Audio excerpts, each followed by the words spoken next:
موضوع سے متعلق ہے وہ آپ کی خدمت میں عرض کر دوں تاکہ کم از کم ایک اجمالی خاکہ ان فتنوں کا ہمارے سامنے آ جائے جو حضور اقدس صلی اللہ علیہ وسلم بیان لا الہ الا اللہ۔ تو چند حدیثوں کا میں نے انتخاب کیا کہ جو آپ کے سامنے اس وقت میں عرض کروں۔ اللہ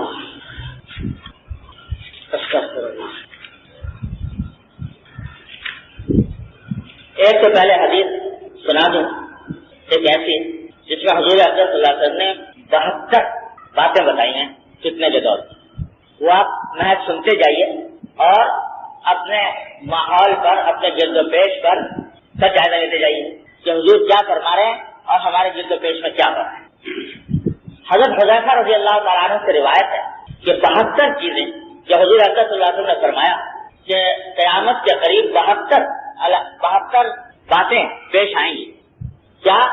سب سے پہلے لوگ نمازیں غارت کرنے لگیں گے، نمازیں غارت کرنے لگیں گے، یعنی نمازوں کا اہتمام رخصت ہو جائے گا۔ یہ بات آج ہم کہیں تو کوئی اچنبھی اتنی اس لیے نہیں معلوم ہوتی کہ اللہ بچائے اکثریت شاید ایسے لوگوں کی ہے جو نماز کے پابند نہیں مسلمانوں میں، اعوذ باللہ علیہ۔ لیکن بات اس زمانے میں کہی جا رہی ہے جبکہ نماز کو کفر اور ایمان کے درمیان حد فاصل قرار دیا گیا تھا۔ مومن کتنا ہی گیا گزرا ہو، فاسق ہو، فاجر ہو، بدکار ہو، برے سے برا ہو، لیکن نماز نہیں چھوڑتا۔ تو اس ماحول میں آپ فرما رہے ہیں کہ وقت آئے گا کہ نمازیں لوگ غارت کرنے لگیں گے، امانت ضائع کرنے لگیں گے، امانت کو رکھی گئی تو اس میں خیانت کریں گے، سود کھانے لگیں گے، جھوٹ کو حلال سمجھنے لگیں گے۔ جھوٹ جو ہے وہ ایک مستقل فن بن جائے گا اور ہنر بن جائے گا۔ معمولی بات پر خمریزی کرنے لگیں گے، ذرا سی بات اس کے بعد دوسرے کی جان لے لیں، اونچی اونچی بلڈنگیں بنائیں گے، دین بیچ کر دنیا سمیٹیں گے، دین بیچ کر دنیا سمیٹیں گے، قطع رحمی یعنی رشتے داروں سے بدسلوکی ہوگی، انصاف نایاب ہو جائے گا۔ تو دیکھتے جاؤ، اپنے حالات کا جائزہ لیتے جاؤ، جھوٹ سچ بن جائے گا، لباس ریشم کا پہنا جائے گا، ظلم عام ہو جائے گا، طلاقوں کی کثرت ہوگی، ناگہانی موت عام ہو جائے گی، یعنی ایسی موت جو پہلے سے جس کا اندازہ نہ ہو، اچانک بیٹھے بیٹھے موت آ گئی، ناگہانی موت عام ہو جائے گی۔ خیانت کرنے والے کو امین اور امانت دار کو خائن سمجھا جائے گا۔ جو خیانت کرتا ہے وہ تو اس کو کہا جائے گا کہ یہ امانت دار، اور جو امانت کرنے والا ہے اس کے اوپر تہمتیں لگائی جائیں گی خیانت کرنے، جھوٹے کو سچا اور سچے کو جھوٹا کہا جائے گا، تہمت ترازی عام ہو جائے گی، لوگ ایک دوسرے کے اوپر جھوٹی تہمتیں لگائیں گے۔ بارش کے باوجود گرمی ہوگی، بارش کے باوجود گرمی ہوگی، اور لوگ اولاد کی خواہش کرنے کے بجائے اولاد سے کراہیت کریں گے، بجائے اس کے کہ لوگ جیسے اولاد کی دعا مانگتے ہیں کہ اللہ تعالیٰ اولاد دے، تو اس کے بجائے اس سے کراہیت ہوگی کہ کہیں اولاد نہ ہو جائے، اور دیکھ لو خاندانی منصوبہ بندی، بچے دو ہی اچھے۔ تو یہ حضور اقدس صلی اللہ علیہ وسلم پہلے فرما رہے ہیں، کان الولد غیظا، ولد جو ہے اولاد وہ انسان کے لیے کراہیت کا، غیظ کا اور نفرت کا ذریعہ بنے۔ کمینوں کے ٹھاٹ ہوں گے، جو کمینے لوگ ہیں وہ بڑے ٹھاٹ بات سے ایسے عشرت سے زندگی گزاریں گے، اور شریفوں کے ناک میں دم آ جائے گا۔ شریف لوگ شرافت کو لے کر بیٹھیں گے تو دنیا سے کٹ کر ناک میں دم آ جائے گا۔ امیر اور وزیر جھوٹ کے عادی بن جائیں گے، امیر سربراہ حکومت، حاکم اور اس کے آغان انصار وزراء وہ جھوٹ کے عادی بن جائیں گے، صبح شام جھوٹ بولیں گے۔ امیر خیانت کرنے لگیں گے، سردار ظلم پیشہ ہوں گے، عالم اور قاری بدکار ہوں گے، عالم ہے اور قرآن کریم کی تلاوت کرنے والے ہیں مگر بدکار ہے، اعوذ باللہ۔ لوگ جانوروں کی کھالوں کا لباس پہنیں گے لیکن ان کے دل مردار سے زیادہ بدبودار، یہ ایسے لباس پہنیں گے جانوروں کی کھالوں سے بنے ہوئے اعلیٰ درجے کے لباس، لیکن دل ان کے مردار سے زیادہ بدبودار اور ایلوے سے زیادہ کڑوے ہوں گے۔ گناہ زیادہ ہو جائے گا، امن کم ہو جائے گا۔ قرآن کریم کے نسخوں کو آراستہ کیا جائے گا، اس پر نقش و نگار بنائے جائیں گے، مسجدوں میں نقش و نگار کیے جائیں گے، اونچے اونچے مینار بنیں گے، لیکن دل ویران۔ دیکھ لو سارے واقعات آنکھوں کے سامنے حضور صلی اللہ علیہ وسلم جو کچھ پیش آ رہا ہے سب ایک ایک کر کے بتا رہے ہیں۔ مسجد میں نقش و نگار ہوں گے، اونچے اونچے مینار بنائے جائیں گے، لیکن دل ویران ہوں گے، شرابیں پی جائیں گی، شرعی سزاؤں کو معطل کر دیا جائے گا. لونڈی اپنے آقا کو جنے گی. کیا مانا؟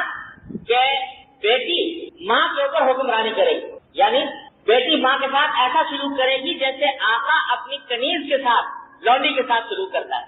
اور جو لوگ ننگے پاؤں ننگے بدن رہا کرتے تھے غیر مہذب شائستہ، وہ بادشاہ بن جائیں. کمینے اور نیچ ذات کے لوگ جنہوں نے جو نسبی اعتبار سے اخلاقی اعتبار سے کمزور اور نیچے درجے کے سمجھے جاتے تھے، وہ سربراہ بن جائیں گے اور حکومت کریں گے. اور سنو، تجارت میں عورت مردوں کے ساتھ شرکت کرے گی. عورتیں مردوں کے ساتھ تجارت میں شرکت کریں گی. اور جو آج کل کا نعرہ ہے کہ مردوں کے شانہ بشانہ، زندگی کے ہر کام میں عورتیں مردوں کے شانہ بشانہ چلنے کی کوشش کریں گی. مرد عورتوں کی نقالی کریں گے اور عورتیں مردوں کی نقالی کریں گی. مرد عورتوں جیسا حلیہ بنائیں گے اور عورتیں مردوں جیسا حلیہ بنائیں گی. دیکھ لو، اس نئے فیشن نے یہ حالت کر دی ہے کہ دور سے آدمی دیکھے تو پتہ لگانا دشوار ہو کہ یہ مرد ہے یا عورت. تو حضور اقدس صلی اللہ علیہ وسلم بتلا رہے ہیں، مرد عورتوں کی نقالی کریں گے، عورتیں مردوں کی نقالی کریں گے. غیر اللہ کی قسمیں کھائی جائیں گی. قسم کھانا صرف اللہ کی جائز ہے، اللہ کی کسی صفت کی جس میں قرآن بھی داخل ہے. لیکن اور کسی چیز کی قسم کھانا حرام ہے. لیکن لوگ اور چیزوں کی قسمیں کھائیں گے، تیرے سر کی قسم، میرے سر کی قسم. یہ مسلمان بھی بغیر کہے جھوٹی گواہی دینے کو تیار ہوگا. یعنی یہ بتلایا بھی کا لفظ کہہ کر حضور اقدس صلی اللہ علیہ وسلم نے بتلایا کہ اور لوگ تو یہ کام کرتے ہی ہیں، لیکن مسلمان سے تصور نہیں ہو سکتا کہ وہ یہ کام کرے کہ جھوٹی گواہی دے. لیکن اس وقت مسلمان بھی جھوٹی گواہی دینے کو تیار ہو. صرف جان پہچان کے لوگوں کو سلام کیا جائے گا. صرف جان پہچان کے لوگوں کو سلام کیا جائے گا. مطلب یہ کہ جا رہے اور اگر کسی آدمی سے جان پہچان نہیں ہے تو سلام نہیں. ہاں جان پہچان ہے تو کر لیا، یہ بھی ان کا احسان ہے کہ کر لیا جان پہچان والے کو. حالانکہ حضور اقدس نبی کریم صلی اللہ علیہ وسلم نے فرمایا کہ مومن کا کام یہ ہے کہ السلام علی من عرفت و لم تعرف. جس کو جانتے ہو اس کو بھی سلام کرو، جس کو نہیں جانتے اس کو بھی سلام کرو. بالخصوص جب آدمی ایسے موقع پر ہو کہ اکا دکا ہی آدمی راستے میں گزر رہے ہیں تو اس وقت میں سلام کرنا چاہیے. ہاں بہت بڑا ہجوم ہے، ہر ایک کو سلام کرے گا تو اپنے کام کو، جو جس کام کو جا رہا ہے اس کو معطل کرنا پڑے گا، وہ تو مطلوب نہیں. لیکن جہاں اکا دکا آدمی گزر رہا ہے تو چاہے جان پہچان ہو یا نہ ہو، سلام کرنا چاہیے مسلمان کو. لیکن فرمایا کہ یہاں اس زمانے کے اندر یہ رواج ختم ہو جائے. غیر دین کے لیے شرعی علم پڑھا جائے گا. ارے دین کا علم دین کے لیے نہیں، دنیا کے لیے پڑھا جائے گا. دنیا کے لیے پڑھا جائے گا کہ اس سے ہمیں ڈگری مل جائے گی، ملازمتیں مل جائیں گی، پیسے مل جائیں گے، عزت ہوگی، شہرت ہوگی. اس کام کے لیے لوگ دین کا علم پڑھیں. آخرت کے کام سے دنیا کمائی جائے گی. کام تو اصل میں آخرت کا تھا لیکن لوگ اس سے دنیا کمائیں. مال غنیمت کو ذاتی جاگیر سمجھ لیا جائے گا. مال غنیمت سے مراد قومی خزانہ، تو قومی خزانے کو ذاتی جاگیر سمجھ لیا جائے گا.